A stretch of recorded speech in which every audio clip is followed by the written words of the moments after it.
post everything, be authentic, but also just like showcase what you're doing to the world. Why did you pick up the camera? Great question. I picked up the camera because I literally, when I picked it up, I felt like creative. I want to do something that's different, but also something where I can make people feel good. Photography was also the reason why I wanted to get into marketing. I never wanted to do marketing, really thought about it. I was like, okay, strategies, what's a strategy? What's a plan? I don't really know what this is. Social media is always a highlight reel. Like, I love social, we all love social media, but like, it's actually just a highlight reel. 2017, all this amazing stuff happened. I was like, hey, what now? And I was actually about to quit bowling because I was going through like a really hard time. And I was like, oh, like this is just not gonna work. Like, it's time to put the balls away. And I had to like look for a bigger purpose in life, which was for the younger kids. Why is that mentorship important to you? It goes back to bowling. And when I saw a kid's face light up and they actually create a shirt that says, I want to bowl like Marissa. It's actually when I made the Canadian team. It was right after that kind of 2 years of like refocusing.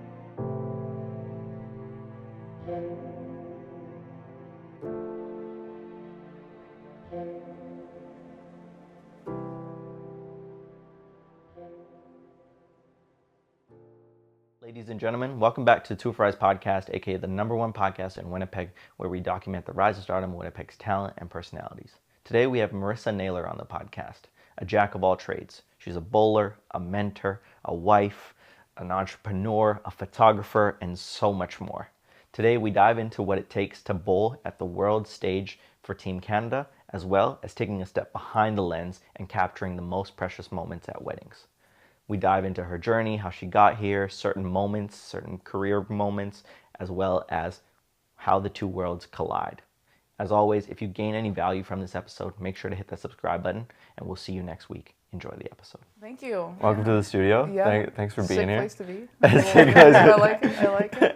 Casual living room. Just the living room vibes. Honestly, I like the home vibes. I'm a home person, so it's good. The first time I personally ran into you was at a sip session. Yeah, I remember that. What is a sip session? So the sip sessions began, honestly, like early last year, like around this time. Maddie texted me, Maddie Thompson of Mad Social Agency, one of the biggest agencies in Winnipeg right now. I feel like are growing agencies.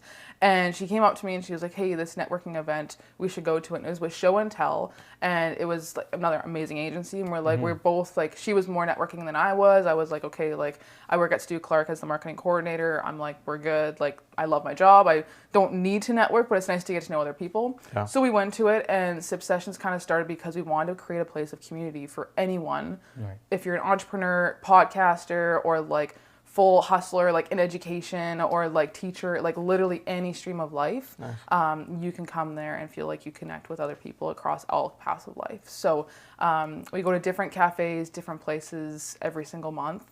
Last month we went to Sanctuary. It's in downtown. Super vibe of a cafe. I've never seen a cafe like that in my life. It's super cool. Shout out Famous. Shout out Scott. I was like, yeah, it is amazing. And yeah, I remember walking in, I was like, am I like in a disco of like a cafe right now? It was really cool. Yeah. And so yeah, we go to different cafes every month, new panels every month, new speakers, new topics, like because we want to keep it fresh for anyone coming in. Right. So we're still finalizing our February one, but it will be at the end of the month at some point, as well as with like different panels or different speakers. So we're going to try and bring in a diversity of speakers every month. So it could be topics of marketing, entrepreneurship, leadership, storytelling, financials. Like we haven't gone that route yet, but I can see us going that route.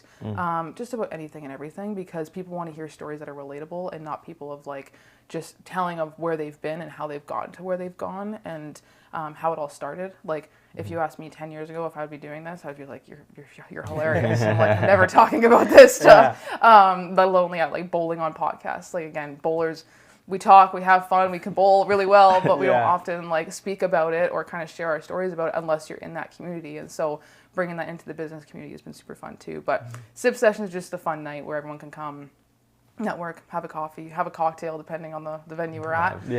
And yeah, I think we're met at Commonwealth when there was like the special cocktail that night. That was actually a really good cocktail too. But yeah, and kind of like bring everyone together and just have a good time, because you just want to be able to go and network and make it fun. And I feel like networking is socializing, but we just say networking because it's like more professional or more like set in stone. You can write it off in the tax list. Yeah, right? yeah. Oh, I remember Maddie saying that actually.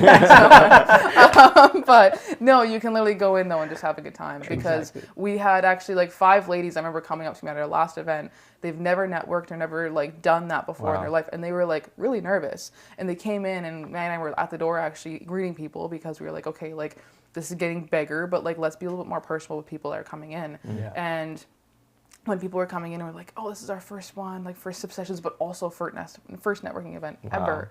I'm like, oh my gosh. I'm like, wow. Like, also thank you for coming, but like this is a real deal for you. And they felt super comfortable, and just like they can relate to people, which is nice, because I feel like so many of us we all have similar stories, or it feels like similar stories, but we don't know how to tell those, or we don't know how to like communicate what we do, because some of us do a lot of things, and so what do we talk about? But it is, just a fun night to bring everyone together. So stay tuned for February. I'm sure we're going to dive much deeper into the sip session.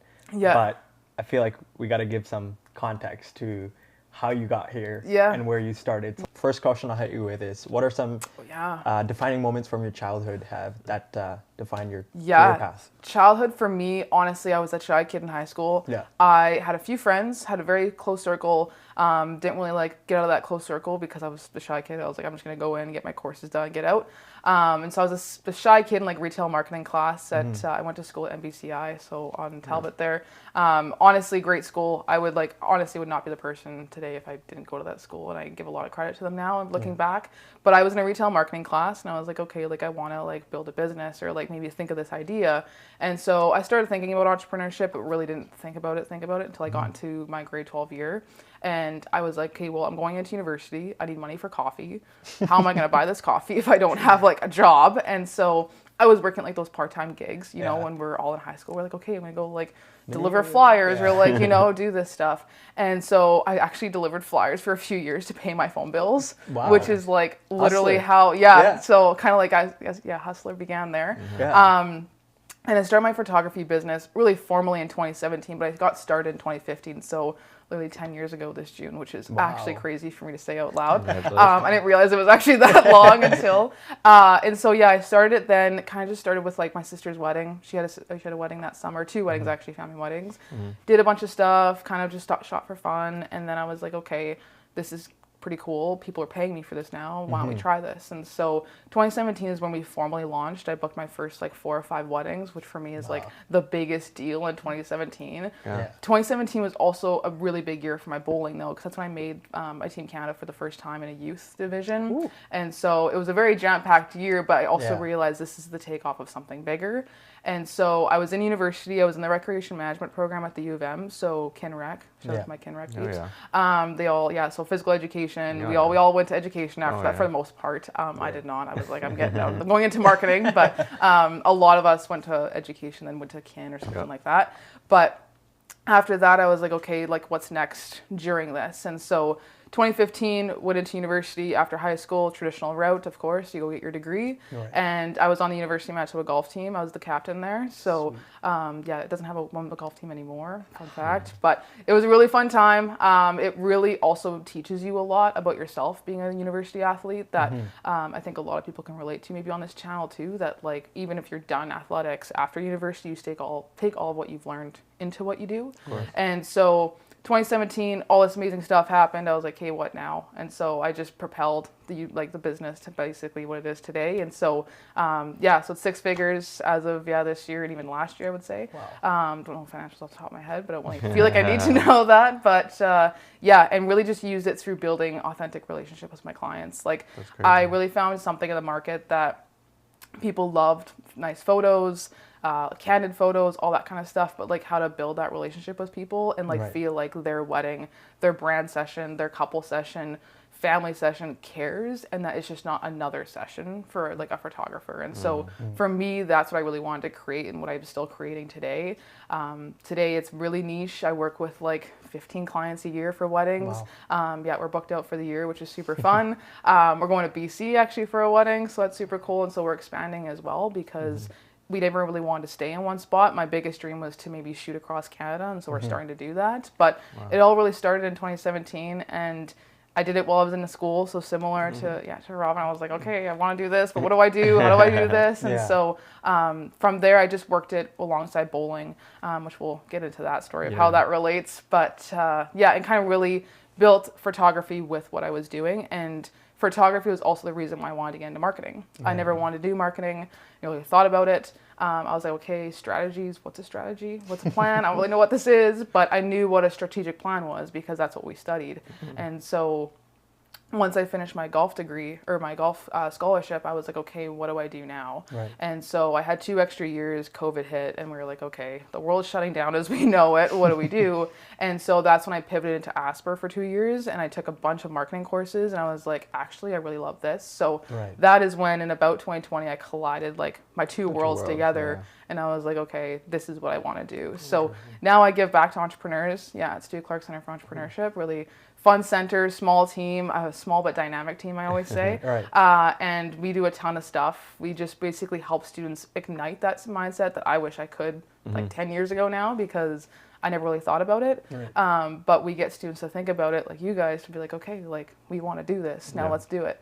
And also too, you can do many things. I think sometimes as entrepreneurs, we only think of ourselves as entrepreneurs, but like myself, I'm an entrepreneur, I'm a photographer, I'm a bowler, like I'm a wife, like there's so many other hats to wear, but it's also what makes up my story, which I'm really excited to share. So why'd you pick up the camera? Why did I pick up the camera? Great question. I was actually asked this by Ben Isaacoff, our startup coach, the other day. So I picked up the camera because I literally, when I picked it up, I felt like creative. And for me, when I was a kid, I couldn't draw. I couldn't, like, the traditional creativity things, I, like, legitimately sucked at. Like, I could not do that. And so I was like, you know what? I want to do something that's different, but also something where I can make people feel good. Because, like, my life purpose is making people feel good or, like, have an impact in some way. So I'm also getting into coaching with bowling and giving back to the kids who, like, when I went through a rough period, I literally did it for them because I was like, these kids want a lady to look at of like, okay, like I can be on Team Canada like her. And so when I picked up the camera, it was a similar reason that when I saw a client smile, I'm like, oh my God, like that's actually so sick. Like, and then when they came back and they saw their photos, like their wedding, they were like, oh my gosh, I'm crying. I'm like, okay, well now I'm crying, but like this is also because I'm also a big softie. But like it feels in a way that like is so something you just can't take away from yourself. In sports, it's like when you win a gold medal at the Olympics. Haven't done that yet, but maybe like I was gonna say stay tuned. Maybe it's the right thing to say, but or when like you make your first deal, you know, or when you have the first podcast or first guest come on, like you just feel like ignited in this sense. And like when I picked up my camera, which was like a Canon Rebel T5, so for all the photographers out there, no, it's not a great camera, but like I felt so like ignited with that. And so I bought my first lens, bought my first camera. Okay, let's get started. And so James Carey Lauder, who's a really known sports photographer in Winnipeg, actually got me started in photography because he is like the GOAT of photography, so to say. His sports stuff's amazing. You have to check it out. But and he gave me some equipment to use just to get started when I was shooting my sister's wedding. And he was like, just use it, go use it, have fun, see if you like it. Clicked. And I was like, okay. Now, so I go up to my dad. I was like, hey, Dad, I want to do this photography thing. And he's like, $10,000 later. I was like, ooh, sorry, Dad. So, but it's also legitimately paid for my university education. Like, it's something that has transitioned to something so much bigger than just a business. It's an outlet. And I think that's one thing as entrepreneurs that we sometimes forget is like, it's not something we just love, but it's like where we feel like a sense of flow and like we feel ourselves when we do it. And when I felt that, that's when I was like, okay, I kind of want to do this more. I feel like that's so important. The fact that you touched on the flow state, it's like, you know, similar podcast is like we sit here every Saturday morning or Wednesday evening. It's like, okay, we know we can just lock in and it's like and do it and just do it, which is I feel like once you find that, you just have to chase it. It's amazing. Like I also didn't really know about the flow state until I learned it in my degree actually. And one of my professors, name's Colleen Plompton, she is like another like amazing mentor and person in that program. Every KinRec person knows Colleen Plompton, so if they watch the podcast, I'm sure they'll know the name. But they like she like emphasized that of like if you don't feel this when you're doing something, you know it's not meant for you. And so for me, like when I was going through a tough time in bowling, when I went bowling, even if it didn't feel good, I knew I can like just take everything in my life, put it to the side and go bowl. When bowling wasn't going well and I had photography, I knew I could pick up a camera, even if it was like photographing clients for free. I can do it because I know that I really enjoyed it. And like, I just felt like I was doing something else. Which is kind of how when I had to start marketing stuff, I was like, okay, like what is this marketing thing? And that's when everything started kind of piecing together and how we got to kind of where we are today now, which is kind of wild. But that's crazy. Yeah. I mean, from picking up to the camera to going 6 figures now. It must have been a journey. It's wild. It's I will say for any photographer, any creative starting out, it doesn't happen overnight. Yeah. Because I think the biggest thing is we sometimes think it does happen overnight, and I'm a big believer that like you have to work at it every single day to continuously getting better, and also just to connect with clients, but also like know what you want to do in that. And so for me, it started in 2015, but like really it started in 2017 because that's when I got serious about it, and I was like, okay, like I want to build this when I'm in school, but how do I do that? And so I took marketing courses, took marketing like webinars and like all that kind of stuff just to kind of get going, because there's so many photographers out there, videographers even too, creatives, digital agencies, like there's so many people, but it's like, how are you going to stand out from those people? And so for me, the biggest way I do that is just be authentic with my clients, because that's all people want is people are people. Even the biggest names of celebrities, they're just people. So reminding yourself of that, like even when I go on like other talks and like when I'm competing against someone that's bigger than me, I'm like, they're just a human Mar. Like they're nothing else. Like, and so it's kind of reminding myself of that, and anything I do is super important because it just kind of helps make you feel a bit better, but also of like they've worked just as hard as you did. So it's fine. Did you think you would get to the position you are today? I think like maybe in the like back of my head, but like I never looked that far, because when I started photography in 2015, I was actually just sharing this the other day with someone. I was actually about to quit bowling because I was going through like a really hard time. And I was like, oh, like this is just not going to work. Like it's time to put the balls away. And I had to like change my support system and like look for a bigger purpose in life, which was for the younger kids. It was the kids down on the other end of like the lanes where they're like looking and they're like, oh, she's super good. I was like me? I'm like, no, like look at someone else. And so they looked at me, and that's when I was like, okay, like bowling isn't just bowling. Like you're literally teaching kids how to behave yourself, but also like bigger values in life. And so when I realized that, it's actually when I made the Canadian team, is right after that kind of 2 years of like refocusing and kind of figuring out another reason why. And during that, photography was being built. So I think it was like meant to be, maybe, and I hate saying that because like it's like really known of like, oh, it was meant to be, but like I think truly it was just meant to come together, and that balancing all these things is hard, but I think it's just a really big part of like who I am, and like that I never wanted to settle for anything less, and that the shy kid in MBCI, knowing I'm like, oh, like what was I gonna do? I was like, you're gonna do something. You just didn't know what you're gonna do, right? And like I didn't know what I wanted to do in university. I actually considered education. I was like, okay, I kind of like kids. Turns out I love kids, coaching kids, but teaching kids every day, heck no. I was like, I don't want to do that. But like marketing and talking to people and like understanding their stories or their struggles or their ideas, I found that super cool. And so that's kind of how it all brought together. And I mean, the goals ahead are pretty ambitious too, but like I think it's a good starting point of where we are now. So I feel like that's so important, because a lot of people are on the similar path of like, let me throw some spaghetti on the wall and hope the noodles stick, right? And so just finding your path, I think it's like you got to go through the lows and highs to like eventually find your path. So I want to get into the low path of where, you know, you kind of struggle with loading. No, I'm kidding. Hey, you start crying, we'll start crying with you. Therapy session. Talk to me about the lows of bowling where you were about to quit in 2015. That's it's so funny you asked that, because this will probably be released later on, but I'm getting back into coaching, and I'm actually coaching my first provincials truly tomorrow with kids. Oh, wow. And I'm actually nervous to coach because I'm like, you're going to trust me to tell you what to do. Right. And and the kids are going to trust me, and I'm like, okay, like I can do this. And so for me, those 2 years, it was a dark place. Like that's no word of a lie.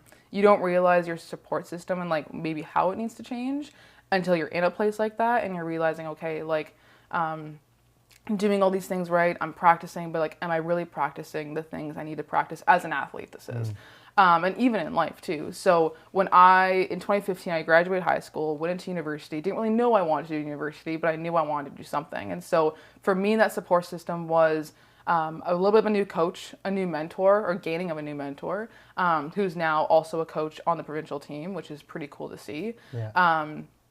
even like rebuilding my like mentor system outside of like bowling. So when I was going into university, my cousin, who's now an architect, she really pushed me to go into university. She's like, you need to do this. Like, it's not gonna just teach you a degree and give you something, but like you're gonna learn other skills. And so I think having those people in your corner really, really helped.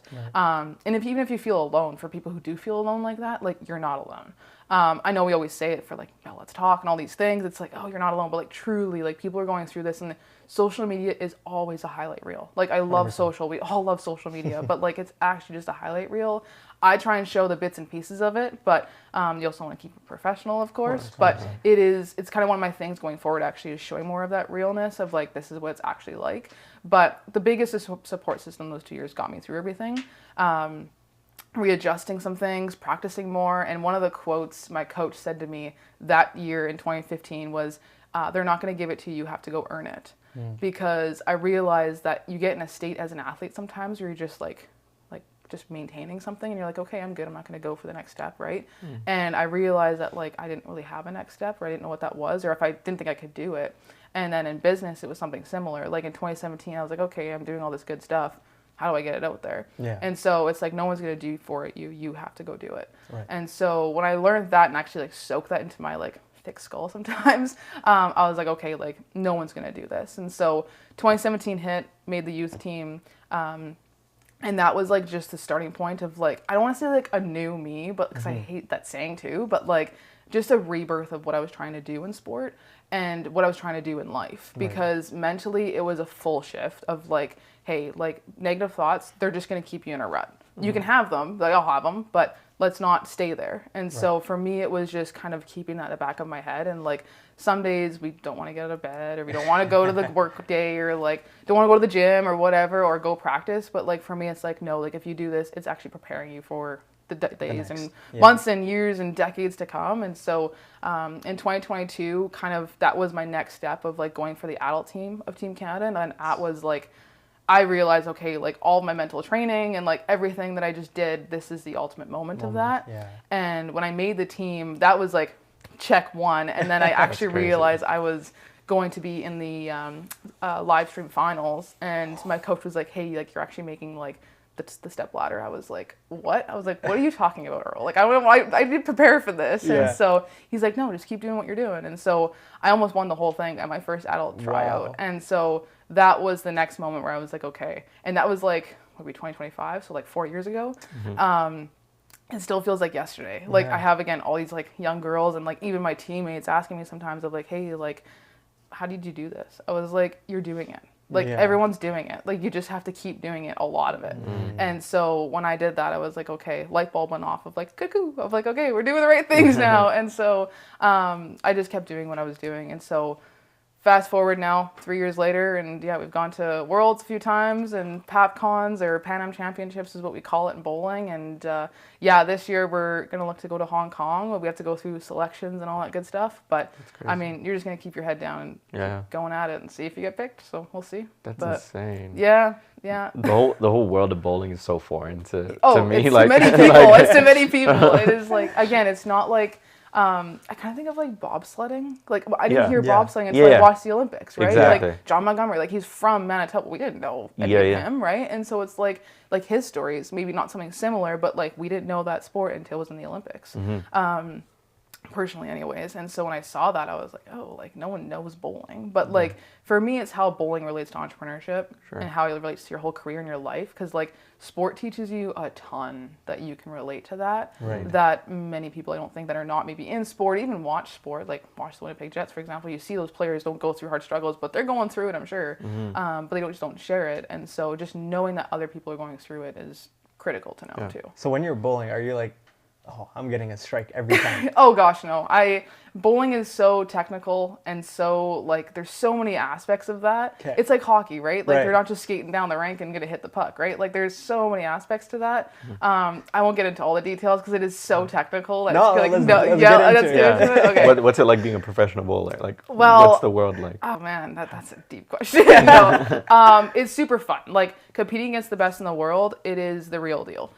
And it is something that like you do not take for granted. First and foremost, you like respect every time you're on Team Canada. You understand what that means to represent your country and that you work your butt off to do it, because it's not something you just expect year after year. And you never want to expect it, because if you're expecting it, you're kind of at that level again of like, hey, I'm just maintaining, I'm not getting ready for the next thing. So for me, I have a couple sponsors to help me along, which is super nice. And they've really helped me get some new equipment, get me to the next level. And so for the bowlers out there, which is probably the nichest market ever, but it's Hammer Bowling and Turbo Grips. So like those companies provide you with the bowling balls to compete, but also the grips that go into the bowling balls. So again, if you go to a bowling alley, you'll maybe know what I'm talking about. If you go bowling for fun, just look at the bowling ball, you'll know exactly what I'm talking about. But I tried, my family likes to go bowling. Not often though, but we'll do it maybe 3 to 4 times a year. Yeah, for fun. And I absolutely kill them in the bowling alley. I appreciate that. I really do. I'm like, okay, here we go. But he's watching your film. I'm watching your film. That's how we know. That's how we know. Okay. Yeah.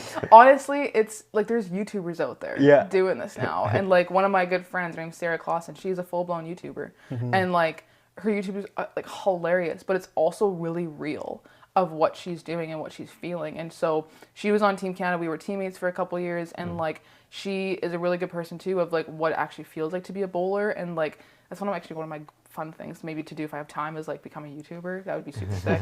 But like step 1. Yes. But also just like showcase the journey, right? Because I think that's when I realized that actually last year of like people want to see that journey in bowling. That's what I show through my personal page of like on Instagram. So just like Marissa.Naylor, because like that really is what you'll see on a bowling alley. And it's kind of funny when I post a serious picture of myself versus like me behind the camera or me in the office. They're like, is this the same person? I was like, yeah, it's the same person. But like, I remember showed a couple of friends of mine, like my first headshots coming from Team Canada for like when we had to submit for press and stuff. And they're like, you look like you're going to murder someone. I was like, no. Like, it's just any athlete, like Adam Lowry, just because I was talking about him yesterday with a friend of mine of like how genuine he is. But like when he's working out, he's not having the smile on his face like he will be if he's shaking a kid's hand. But yeah, it's just kind of who you are, but it's fun to like transition those personalities sometimes and like go into different stuff because it just kind of tells you who you are. And but it's fun to give back. It's fun to be a part of Team Canada. Like the team is unreal. We have an amazing coaching staff, and they help us not just physically and mentally, but like get us ready as people for next championships. And even like if we don't travel as a team, like get us ready as people for the next 5-10 years of like competitions, because bowling doesn't end and start in 1 year. You're preparing for like potential Olympics, hopefully, in the future, because bowling's not in the Olympics yet, but that's okay. We're working on that. But potentially for that too, because you don't know when it's going to go. So what does the training regimen look like for bowling? Like I come from a soccer background. Okay. I've been playing soccer my whole life. Yeah. And so it's like if I want to get better at dribbling, I know there's dribbling drills. Yeah. And so what does that look like in bowling? So if you want to like hit strikes, are you like practicing strictly just hitting strikes? Yeah. Or? So great question. Actually, never knows it. Like my family's asked me that question, but like my family knows. Like it's like you watch me do this. But no, it's a mix of physical, tactical, and mental. It's kind of how we break it up. So, and this is all on lane. So off lane, you're obviously like working out and nutrition, all that good stuff that we all probably know about. Yeah, it's pretty, not common sense, but we all know about it. Physically, it's a lot of what we call foul line drills and a lot of like technicality of just like adjusting your hand to do different things with the bowling ball. So every ball, What's one of the techniques like? So you'll basically take your hand from here to here. Okay, what does that do? It adds more hook on the ball. So when it gets down lane, it's gonna hook. Versus if you just go like this, it's just gonna go dead straight. Yeah. So one of the things is like changing your like hand position to do that. Yeah. And so that with different equipment, every ball does different things, depending on like what kind of bowler you are. But like for us, every ball does different things. And so just that one motion changes every single ball motion. Wow. Yeah. And so for us, it's practicing that technique, but also what does that look like? And for me, it's I own 27 bowling balls, but like for the 9 that I take to a competition, that is, what does that do for the 9 different bowling balls that I have? Mine's so what are those 9s? Like tell me, like is there one that goes straight? How do you choose? How do you choose 9? Okay. How do you choose 9? This is, I love the technicality of this competition. It's great. All of like, I feel like the whole audience is gonna be like, what the heck are you talking about? But no, when you go bowling next, they can try it out. We're just curious. No, I love it. So if I go to the bowling alley, there's one with like the sorry, this is going to be the most basic terms. I love it. I appreciate it. It's going to be like the little one. I don't even know. It's a 5-pounder maybe or less? Yeah. So you're 5-pin or 10? You're 10-pin. I'm 10-pin. Yeah. So Okay. also fun fact, 10-pin is across the whole entire world. 5-pin's only in Canada. Yeah. Okay. So if you go just down to the States, like North Dakota, you say, hey, do you 5-pin? They're like, what? Yeah. They don't know what you're talking about. If you say we're going bowling, it's 10-pin. What are your thoughts on the 5-pin bowlers out there? I respect them. I'm sorry for them. They're bowling. 10-pin is super fun, but again, I'm so biased in this conversation. 10-pin bowlers cannot 5-pin bowl. If you ever want to go 5-pin bowling, I'm happy to. You will destroy me. Fun fact, really? It is totally opposite. 5-pin bowling, you're typically taking 3 steps. 10-pin, you're taking 3 to 5. Oh, damn. I know some people that take 6. Like 5. Yeah. I'll be walking. I'll be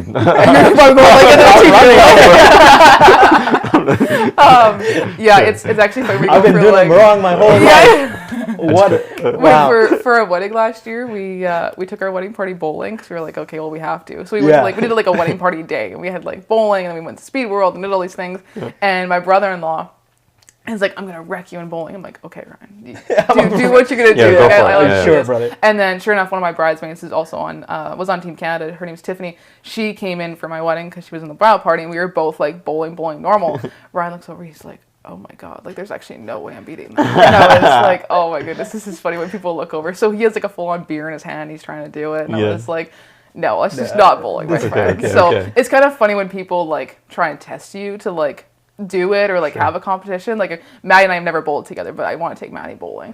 She's so competitive. She's a firecracker. I like want to see that. I was the Mad Team Bowl. Like if that's like a side conversation. We'll join you for that. At a bowling alley? I give you a great idea. Oh my God. I don't know if I could bowl or network at the same time. I have to pick one for sure. No. How do you pick your ball? How do you pick your ball? Yeah, back to that question. How do I pick my ball? Yeah, so it depends on what I'm bowling on. So when you're bowling for fun, you're typically bowling on something called a house shot. When you go to a competition, so when we go to different competitions, we're going on something that's called a sport or a challenge pattern. Okay. So those patterns allow you to have less miss room. It's more difficult to strike. You're using different bowling balls to basically create different motions to get down the lane and strike more. And so those 9 different balls that I have all do different things to help me see which one will strike more. And I stay in that ball until the lane pattern changes, because it changes every time people throw bowling balls down. That's true. And then you have to move.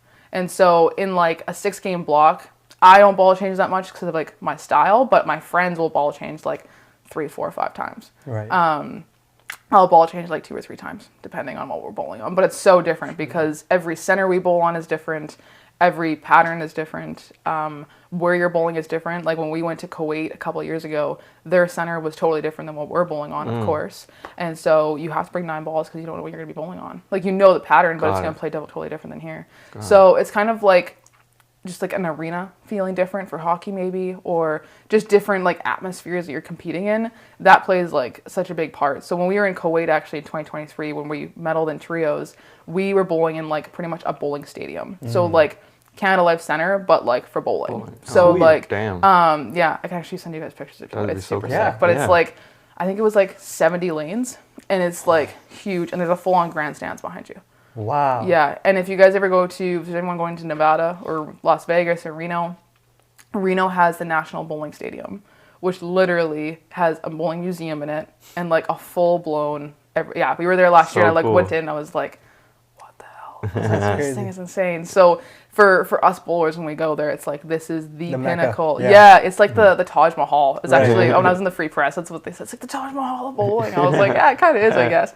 But it's sick. And like, it also makes you appreciate, though, again, being on Team Canada and getting those experiences, because you don't get it anywhere else. Like, it just, it doesn't get any bigger competing against Singapore, Korea, Germany, USA, like, and they're professionals. Like, they're on the professional tours doing this full time for their money, like for life. And so going head to head them against a medal, it's like, okay, shoot up and like see what you got, because like you're going against the best. And like and they're such down to earth people too. Like, again, they're also humans. They are like easygoing. We'll talk about anything. We'll go for sushi with you, like go for drinks after. Like, they're so good. But yeah, 9 bowling balls, different choices, Depends on what we're bowling on. Yeah, it's crazy. Okay, really dumb follow-up question. Yeah. How do you, like, are you checking this in as, like, extra luggage, or are you bringing these in, like, okay. Yeah, so you have to go oversized luggage. So I often get the question of, like, if you want to prefer traveling with bowling or golf, because bowling you have 2 tote bags.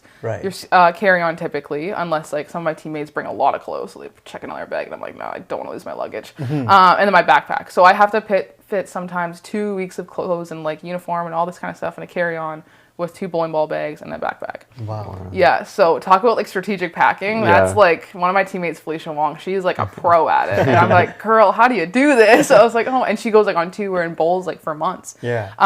And then for golf, like, it's easier because you just have the travel bag and you can just stuff it. So, like, in university days when we would go into, like, Can West, we would just stuff the bags. Like, stuff our clothes in there. Like, cardigans, easy, stuff it. Yeah. Whereas bowling, it's like, I can't take that. Like, I can't put that in my bowling bag. I was like, what the heck? So, it's fun traveling for both, but if I have to choose, I sometimes say golf because it can fit more in the bag. But it's fun. How competitive does it get? Are you guys, like, trash talking other teams while you're doing this? Oh, for bowling? Oh, God, no. I wouldn't say that. Okay.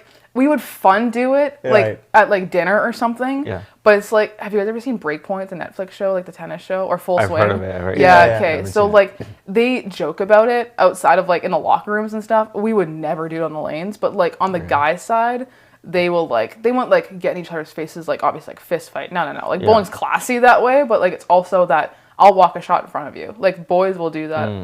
Guys will do that all the time. Yeah. It takes for me a lot to, like, walk a shot in front of someone. What does that mean? What do it mean? Like, if you're bowling on this, like 29, yeah. for example, your opponent's on 30, you walk from 29 to 30 around the ball return and, like, slap it in their face.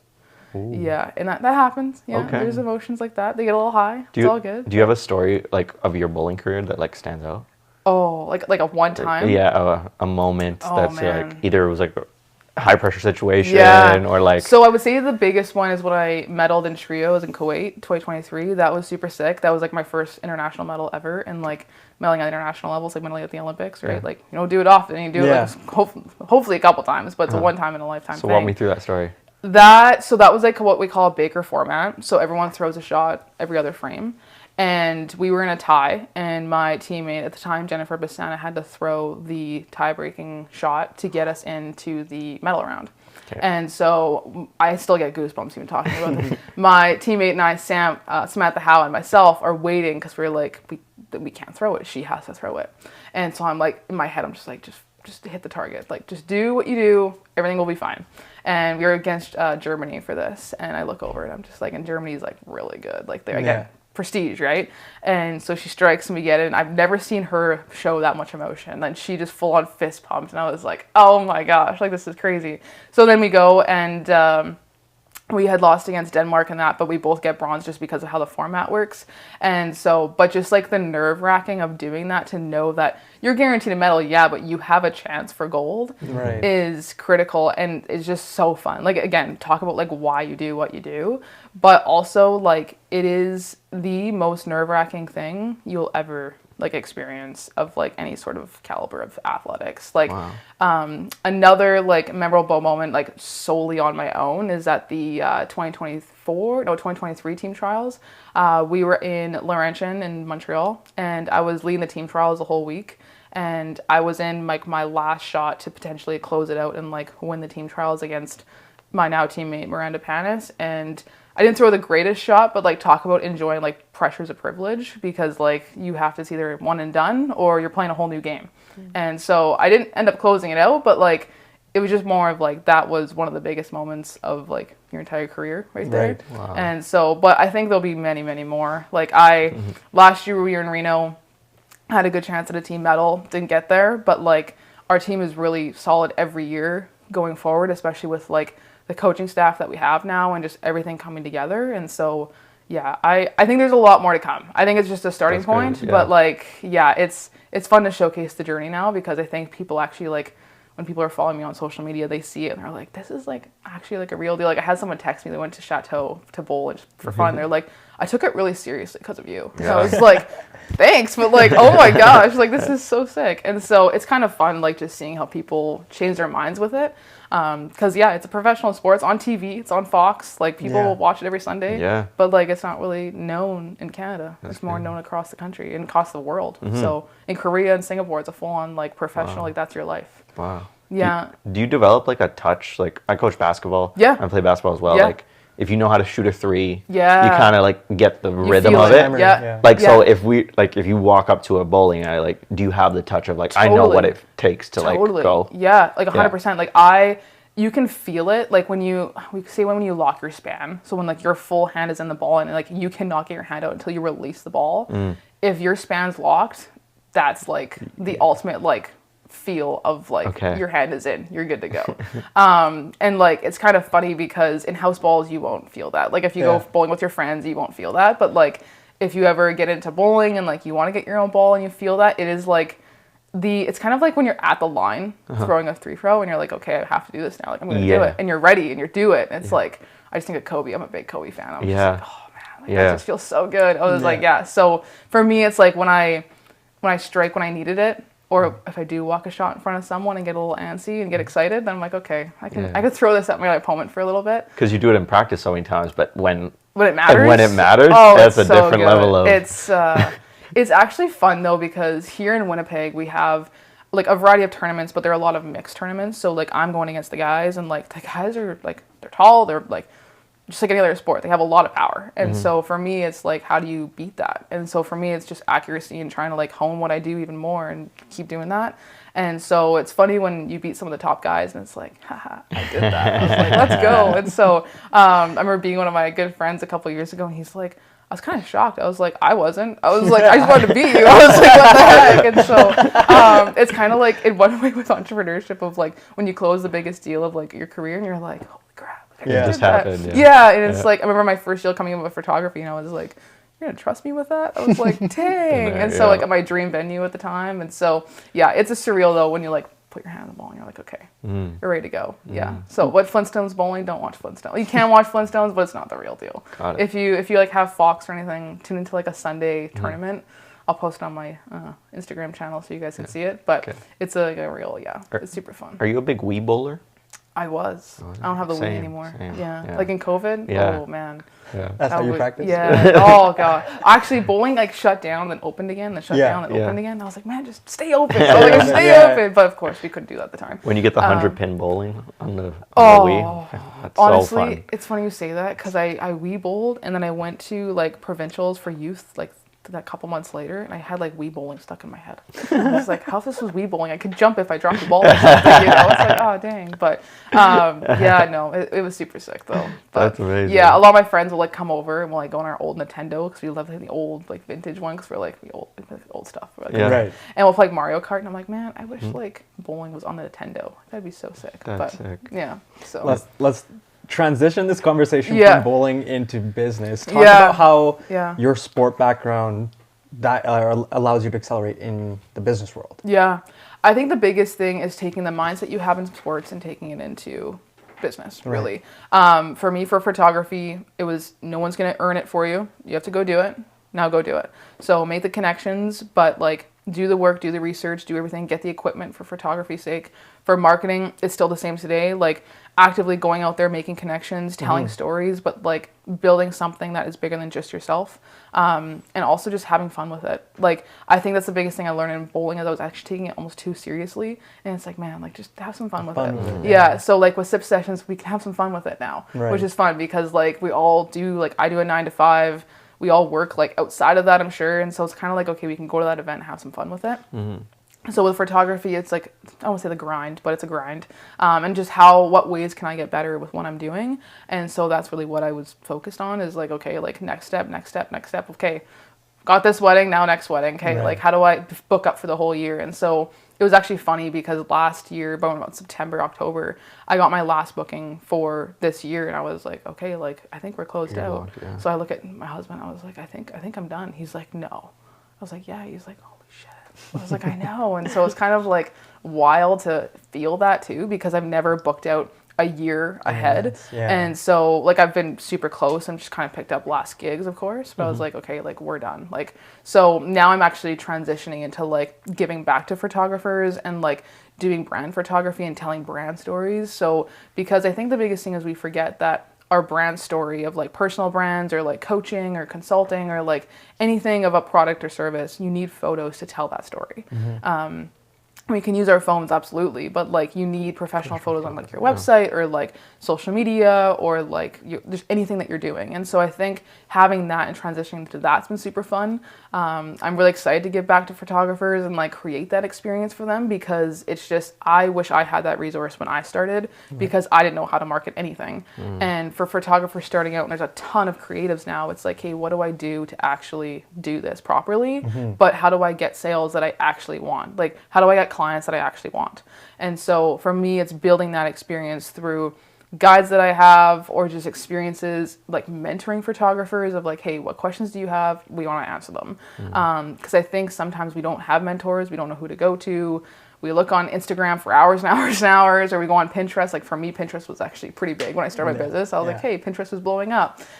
Still is pretty critical for photographers, but it was just kind of going through that and like taking the steps through that. But yeah, I would just say taking the sport mindset into business. It's into marketing, same thing. Like marketing's always changing. Like we know it as it's like TikTok, for example, up and down as we know it. And like Instagram, always new trends, and websites, like always at the Montreal website, SEO, always changing. Like things are always getting better. AI, like changing the world as we know it. Like it's just like with bowling, like there's AI in bowling now too. Like it's just, how does that actually transition into what we do? And so it's staying on top of all of that with mentors, with a good support system, but also just like being connected. So like on LinkedIn, my LinkedIn's really critical for me to like stay connected with people, but also what's happening in the world and like what's happening in the business world, marketing wise, where people are at, what topics are being talked about. Because the biggest thing is you never want to get behind. And it's hard to stay ahead right now, for sure, but like also you never want to just stay behind. So I think the biggest thing for marketers is learning how to stay ahead and how to like either keep ahead of what you're doing or at least know what the next step is. So that's kind of how I've brought both together, and it's been super fun because a lot of my bowling friends have thought about entrepreneurship now or starting a business, and they're like, hey, how do I do this? I was like, oh man, I get to mentor a bowler now how to do this. So I was like, this is gonna be kind of comical, but super fun. And like anyone can do it. I think that's the biggest thing, is that I was one of those people that didn't think I could do it. And when you just keep pushing and doing it and doing it and doing it, you're going to get results. They might not happen right away, but they're going to get results. And so I know a few friends of mine on Team Canada who are starting their own businesses, and they came to me and they're like, hey, like, what do I do? I'm like, post, everything. And like be authentic, but also just like showcase what you're doing to the world. Because if you can storytelling is so critical now. Everyone's going to listen. And it's also just the more you do it, the more people are going to listen. And I think with social media especially, but even with like other platforms, because it's just people will actually tune into it. If they don't know about it, then how are they going to know? Which goes into like marketing research and all other good stuff. But tactic wise, you have to do a lot of it.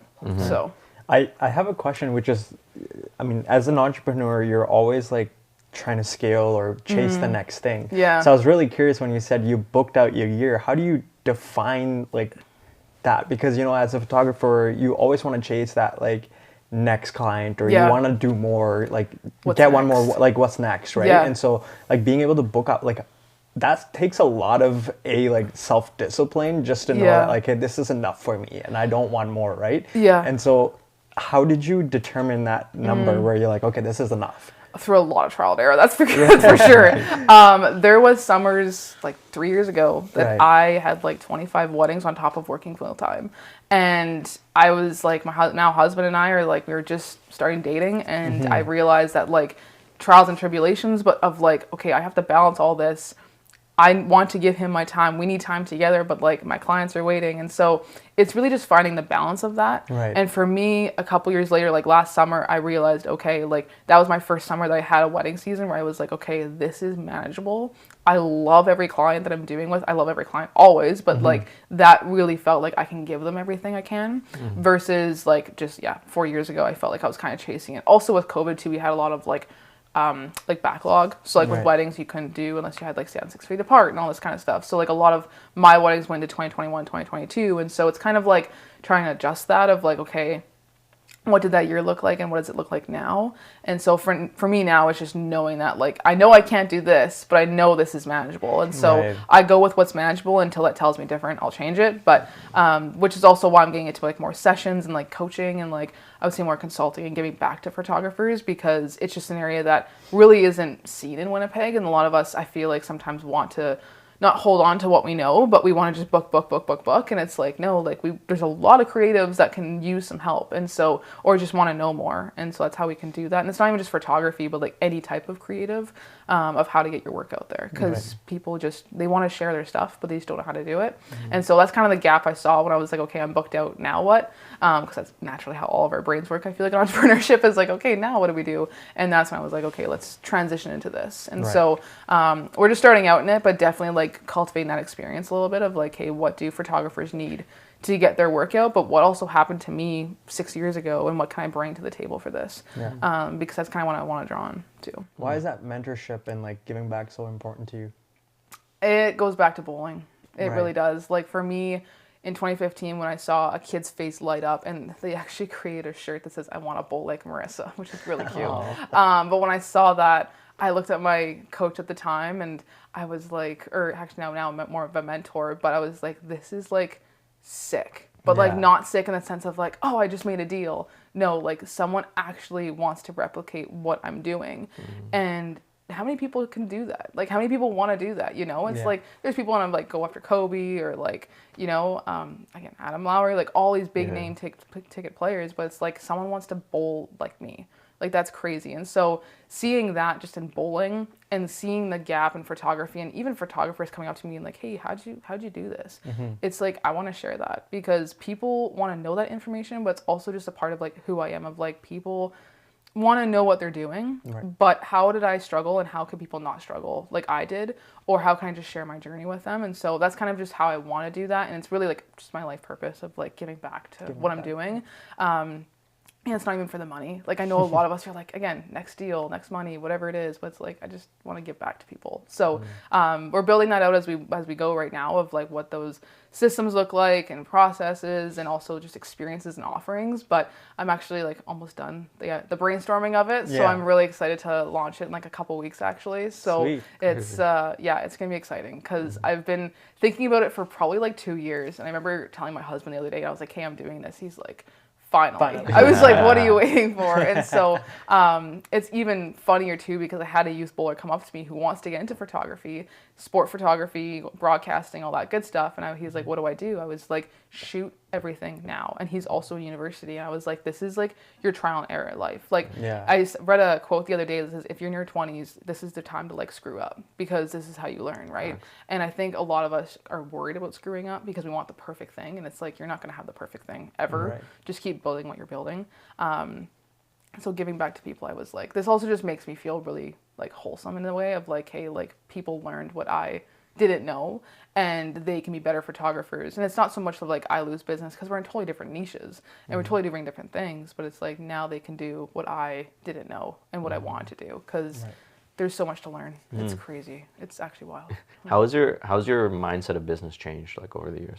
Yeah, I would say it's kind of more changed in the sense that relationships matter more now than ever. The money's great, you know, like I'm not in it for the money. And it's funny because a lot of my friends ask me, they're like, oh, like what's the next vacation? You guys, I'm just like, I don't care. Like obviously I want a vacation, but like making people feel good is the biggest thing. Like when a bride and a groom or like a queer couple, like anyone, because I serve a variety of diverse clients, it's like when they can come in and feel good, that's what matters to me. And so that's kind of my success in business is like when a client walks away, regardless of the ticket item, of like, hey, like thank you so much for photographing my day or my brand, or like this is my next step for business. I know this because of you. And that's like, that's really the money for me. Everything else is oblivious to me. When I say marketing, I feel like my personal perspective on marketing is that you have to just do it to learn it. And so like I took him and I actually we took marketing course together. Oh, nice. Just one. Just one. After that, we fell off. We did. This was when we were in university together, right? Okay. And so we took, I think it was marketing 101. I needed an elective from science, and he was like, "I'm doing marketing." I'm like, I'll join you. Oh, okay. Was it like marketing 2200? Do you know that? I think so. Yeah, 2200. Yeah, must take. I mean, you have to. Yeah. Brock Cordes was the instructor. Brock Cordes, the legend. Oh, I don't know if you know him. Yeah. I had him for oh my goodness, consumer behavior. Yeah. Oh, what a legend. Okay, now my brain's going back. Anyways, for me, I was like, okay, great. I learned all these definitions. I learned what like a target audience is and all this stuff. But then you never apply it, right? And so it's like, do you really need a marketing degree to know what you're doing in marketing? Or is it better than trial and error? So... Which one's better? Yeah. Okay, I'm going to come from the degree standpoint because I have a degree. But also that I do think it's a mix of both. Right. You can learn a lot in a degree. I really, truly believe that having a piece of paper showcasing you know how to do something and you've gone through this journey of doing this and then learning other stuff along the way, it comes together. Like for me, when I graduated with my first degree in 2020, I learned a lot, but I didn't actually know how to apply it right away because I didn't know what it looked like. So I did my fieldwork placement at Sport Manitoba, so not-for-profit, owns all of amateur sport in Manitoba. And I learned there of like the basics of like social media, marketing strategies, digital marketing, and my colleague at the time, Nolan Cole, who's now like on radio and doing everything. Yeah, maybe you know him, he was like my mentor. And I worked with their marketing team, and that's when I really realized I want to do marketing because he was like, "You're good at this stuff." I was like, "I am?" I was like, "Are you sure?" And he was like, "Yeah, like you can do this." And so I think it's a mix of both though, because like you can have the formal education, you're gonna have to learn it either way. And so I actually tell a lot of students now, I'm like, "Hey, you can learn all of this, get involved and do it." Like in Asper, there's so many opportunities for students with all different councils, same in science and engineering, I'm sure. But like that's what you can learn through your degree. Right. Piece of paper is great, but like if you have no experience to back it up, it's kind of not useless, but it's really hard to get out there. Right. And I think for me is really putting yourself out there in school, even if you don't know what to do, like even if you're just working full time and you're trying to build an agency, get out there in different ways because like they both come together and that's how you learn. Right. Especially with AI, like you can use AI in like an automation system and it might completely fail, but you don't know that until you use it.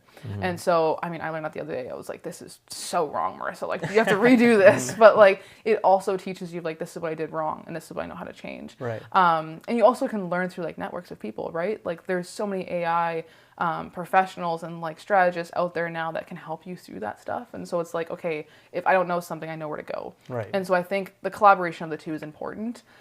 There's so many thoughts on that topic that I'm constantly kind of like fighting both, I feel like. But I think being an entrepreneur and being entrepreneurship and like teaching it and helping students with it, but also actively doing it, you can come from both worlds. And that I think you truly need both to be successful. Right. Even if you don't use your degree, like my technical degree on paper, I don't use, but it has helped me gotten in the door for many opportunities and has helped me build the skills of like planning, project management, and all these basics that you need to be successful in any professional that you're doing or like career. And so I think collaboration of the two is like critical and that you really can't have one or the other. So my perspective on that is just, it's not the direct skills maybe, but it's the indirect skills that you see. Experience. So like, I did science, but like I had a podcast while I was in science. And so like, do I use my science degree often? No, but can I take in a bunch of information and process and figure out a certain amount? 100%. Sure. And like, am I going to use my education degree? Maybe, maybe not. But do I know how to talk with people? Do I know how to, engage an audience? Soft do I know skills. how to, things that you don't directly get in like marketing 1200, but you learn through other things. Totally. And I think it's also soft skills and hard skills. I don't think those are talked about nearly enough. Right. I know a lot of like developmental, or I shouldn't say developmental leaders, but big leaders talk about them. And it's so critical. Like when we have students come into us and they're like, hey, like I want to build this business, or I talk to students and I'm like, hey, like what skills do you have? They list out like project management, time management, all this. I'm like, no, like what's your soft skills? Like, can you talk to someone you have no idea who they are? Yeah. Like, cause really if you can't do that, like that's a critical thing in any career that you're doing. Like, I actually think like restaurants and like waitresses and that, like they actually have the best job when they're in university. 100%. Because you are learning active skills that you are going to apply, being under pressure, doing all that stuff. Like you are going to have that in your career every single time. And so if you can like hone those both, you're doing the right things. Like, even though it doesn't feel like it sometimes for students or people like who are still trying to figure out their path, like for me, really, I didn't know what I was doing when I was doing all this stuff, but I knew it was going to come together in some shape and form. And so when it has now, I'm like, okay, this is how it's working. And so I think it just takes some time, but you need all of it. You don't just have one or the other. Yeah, I tell everyone, I'm like, yo, start a podcast. Yeah, it changes your life. Yeah. Well, it's also too that like you have to interview and have the ability to do that. Like in when I was a marketing communications officer, just in another like role at the U of M, I had to do a lot of interviewing with students, and I still do in my current role. But like I had to interview international students, and I had no idea of their background. Like they're from Nigeria, from Ghana, from India. Like I didn't know any of their not family history, but just of like how they got to Canada, and that journey is a whole story in itself. And so for me to tell that and to learn that, I'm like, okay, like how do I like break this down? And so for me, I didn't have that skill, but when I learned that over the last like 3 years, I'm like, okay, like this is like something I need. And so kind of seeing that story too, and even just talking with international students is so cool. Like I'm like, you're not like, how are you not from here? Like where are you from? Like this is like, it's so cool to see that they have made a life for themselves here, because it's just it's hard. Like I can't even imagine if not growing up here. You talked about Stu Clark a little bit, but was that like a full circle moment for you? It really was. Yeah. My last department, one of the small colleges on campus, St. John's College I was at, and that actually really changed my outlook on marketing. They never had marketing comms there before I got into that role, which was, starting of, I think 2 years ago now. And so when I did it, I was like, okay, like they're trusting me in their marketing, but also like they have nothing, Marissa. Like you are starting from the ground up. And so they had like membership and residence and all these things. And so they were down from COVID, and so my goal was to build that back up. And so when I did that, and I was approached by Stu Clark for this opportunity, I was like, okay, like this is like, again, the light bulb going off of like, oh my God, I finally can do it. And I remember actually telling Maddie when it happened, and she was like, about time, Mar. I was like, it takes some time, Bev, depending on like your career, but it's been super fulfilling for sure. But I think it's just the starting point. Like I think for me, my biggest goal is like being vice presidents or like executive directors of federations and of organizations and of businesses, of like marketing, but also just like anything that relates to people and how that relates to a strategy to make a company better. We're a small team at Stu Clark. Like we do a ton of stuff, and it's like if I can make that team one bit better in what I'm doing and kind of bring students more into entrepreneurship and just kind of get that conversation going, I've done my job. And so I think it's just using all these opportunities as a stepping stone, because you know the bigger goal, but also kind of going back to students and like experiences, that you need to check the boxes sometimes to get there. And I'm a bigger believer in that, is like you need the education, you need the skills, but you need the experiences to learn what you're doing well, what you suck at, and like where you need to get better, because that's how you're going to get better. So I think for me, it's a full circle moment now, but there's so much more. What's the key takeaway from marketing that you think is applicable to everyone's life? Ooh, for life, oh man, I'm in a company. Okay, I like that question. I would say the biggest thing is never stop learning. And I know that's super cheesy, but like genuinely in marketing, changing by the day, stay on top of it, have resources, have a group of like support system and people you can go to, and connect as much as you can. Like if you can stay connected with people, you're going to stay connected with what's going on. If you lose your connection, or if you like kind of don't know what's going on, then go to a conference, go to SIP session, go to a TED Talk, like go to something to learn more about it, because that's where they're going to be talked about. And I think for me, that's where we bridge the gap of like staying connected with marketing, of like staying on top of bowling, for example. Like in bowling, we have to stay on top of like what we call transition on the lanes. And so with marketing, it's like staying on top of what's happening. So it's very, again, correlated to what's going on. And so my friends in bowling kind of laugh at me when I make that joke, because they're like, what do you mean stay on top of it? I was like, guys, I do this in everyday life. Like, and like bowlers, there's a range of careers for all of us in the community. But when I come in on like to league nights with a blazer on from work, they're like, oh yeah, that's the corporate side of you. I was like, thanks guys. But so yeah, the bridge is, I think, never stop learning and just stay connected, because I think it's just getting started with the whole TikTok stuff, Instagram obviously changing by the day. AI, of course, I mean, that's a known conversation now, and utilizing the resources you have within AI to use them for your business. Like for me, like when I saw Lightroom AI come out, I was like, oh my God, That's great. Thank you goodness. Like about time, right? And so that was huge, but it's also just how do I use that to make client experience better, but also keep it personalized from like a photography side. Like I never want my business to be owned by like AI or like fully automated in that way, because that's what makes me different, is like that personal communication to my clients of, hey, how's your planning going? Do you feel good about your wedding? Are you stressed out? Like that can't be come across in AI that way sometimes. And so I think just use it in the right ways of marketing, but AI specifically, use it in what you're doing properly. This is probably like a current thing, and who knows where AI goes like within a couple of years, but currently that's what really matters, like that personal touch. Yeah. Because somebody else can go replicate your thing, what you did in AI. Yeah. So then how do you stand out? Yeah. It's that personal touch. It's that how you communicate. It's 100%. That extra level of like smartness that you have in your brain. Yeah. The experiences that you had in your brain from being in the industry so long. Yeah. That you can translate over. Well, I think that's the biggest thing with marketing too, is that your experience will come out pretty quickly depending on what you're doing. For me, I remember going back into like previous roles, like my very first role when it was like my first permanent like full time. I'm like, okay, I'm here. I know what I'm doing, but like this is my first legitimate time to prove that. And I realized, okay, like this is my gaps of where I need to learn. And so when I filled in those gaps, and then I went into my next experience, and I was like, okay, like how do I fill this now? And so then I realized more gaps of storytelling and just like how to not really connect with people, but bringing it all together. And now of like connecting with students of like, they really like talking to students in entrepreneurship. They sometimes don't know what entrepreneurship is. They are like, oh, I need an idea. What do you mean an idea? Like innovation, but what do you mean?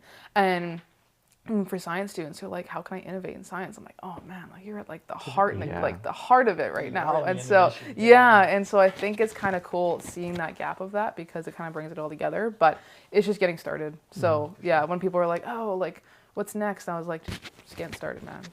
Don't get, just be careful, because it's going to get worse and it's going to get better, but it's going to get like on and on and on and on and on. There's going to be stuff going on. So I always follow like my first couple like newsletters, and I stay connected that way a lot too, is like following newsletters of marketers and communication folks, but also like photographers, creatives of like, hey, how do you stay up to date? Because everything's different. What's your goal, Marissa, now? Ooh, great question. I think my biggest goal I'll break this up because there's a variety of things happening. I'll start with bowling, because I feel like that's an obvious question, or maybe a obvious area. Sure. But for bowling, for me, is honestly if I get selected this year to go to Hong Kong, is to medal in a singles event. Medal in a team event, medal in a singles event, get that medal to bring back to Canada again, because I think we're on a really big pivotal point in bowling in Team Canada that we are seen now almost as a leader of the pack of like people need to watch out for us again. And so I think that's one of the biggest things for bowling. Professional side, I think it's really just keep growing and really push for marketing stuff, staying on top of everything, but pushing towards that next goal and that next experience. Which I hope is the director side of things, but also just like a manager side of like managing a team, because giving back to people and doing all this stuff has come together really nicely. And I think I really want to manage a team next and like get people on board of like, hey, like this is how you manage 10 people of a corporate company or like an experience, an agency, like whatever it is, to like showcase what's next. You still want to shoot? Oh yeah, and then photography-wise, I was gonna say I have to break it up into three. No, that's all good. Photography-wise will be the like photo consulting of photographers, creatives of like, hey, like this is how you take your business to the next level. Shooting weddings, expanding across Canada. So like I said, I'm going to BC this year, but going to BC hopefully a few times in the future. Like I've shot a few weddings already in BC, but kind of like expanding that of like 5 weddings a year in BC or Halifax or Ontario, and just kind of like seeing the country, but through a lens. And so I think that's like the biggest thing for all of that. And then obviously, there's personal, like you're a wife and all that good stuff. But I mean, that's separate goal. I always consider that different than the rest. But I think in like professional and like sports, that's the biggest ones, because you're on the heart of grail of it right now. And for SIP sessions, I think our biggest goal is to keep growing it. But I know we've talked about building a conference out of it and making it a bigger thing. So stay tuned. But so if you were to leave away any piece of advice for the audience.